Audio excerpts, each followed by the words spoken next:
कैसे कैसे भैया?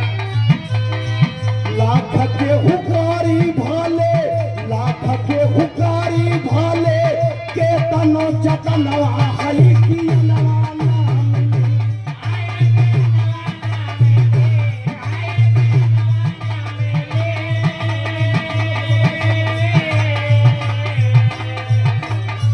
लाख के हुकारी भाले, लाख के हुकारी भाले के तनो जतनवा हई की नवाना मिली, हई की नवाना मिली। हर बिना गुरु का रसनवा हई की नवाना मिली।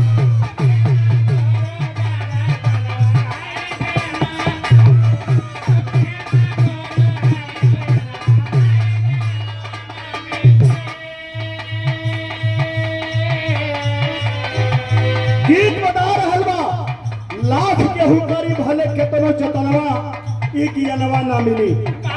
बिना गुरु दर्शनवा ई ज्ञानवा ना मिली।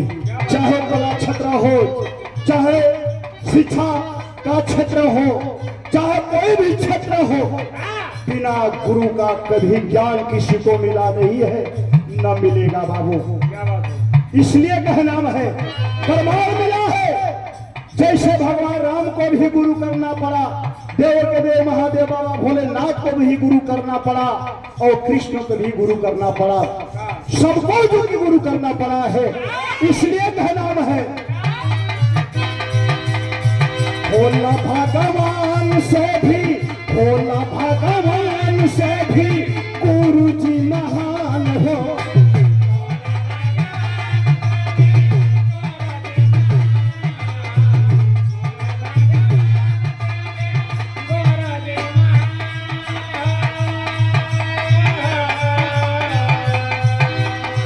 गुरु जी का बारी होले, गुरु जी का बारी होले अमर किशन।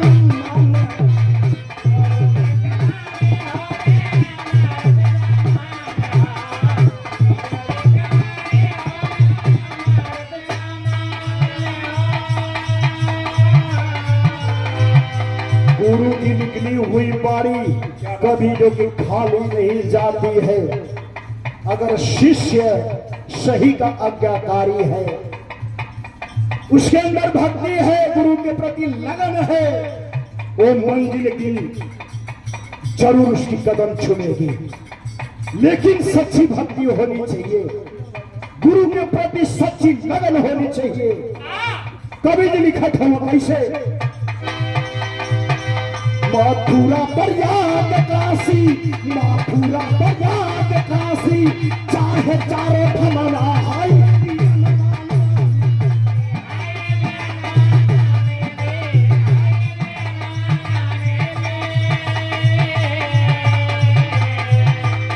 मथुरा प्रयाग काशी, मथुरा प्रयाग काशी, चाहे चारों भमरा हाई की नवाना मिली, हाई की नवाना मिली। बिना गुरु का रसनवा हाई की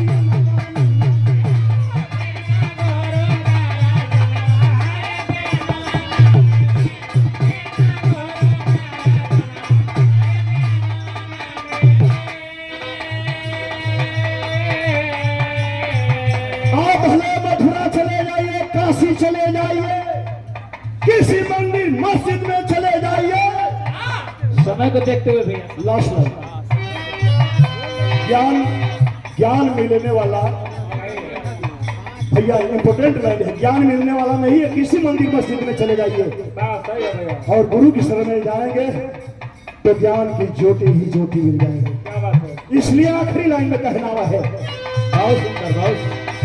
जिंदगी के नाई आके गुरु पाता वारिया,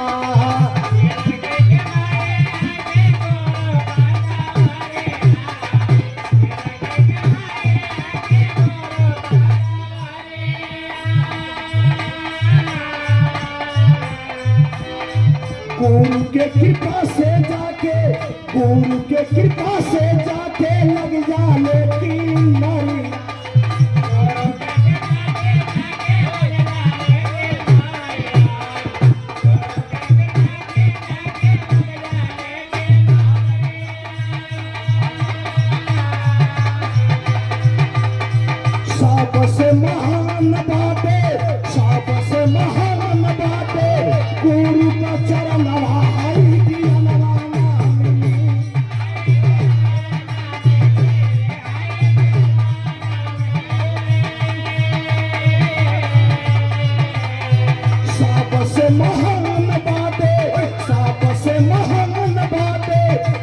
गुरु का चरण हाई की अलवाना मिली, हाई की अलवाना मिली, बिना गुरु का रसन हाई की अलवाना मिली, बिना गुरु का रसन हाई की अलवाना मिली, बिना गुरु का रसन हाई की अलवाना मिली, बिना गुरु का रसन हाई की।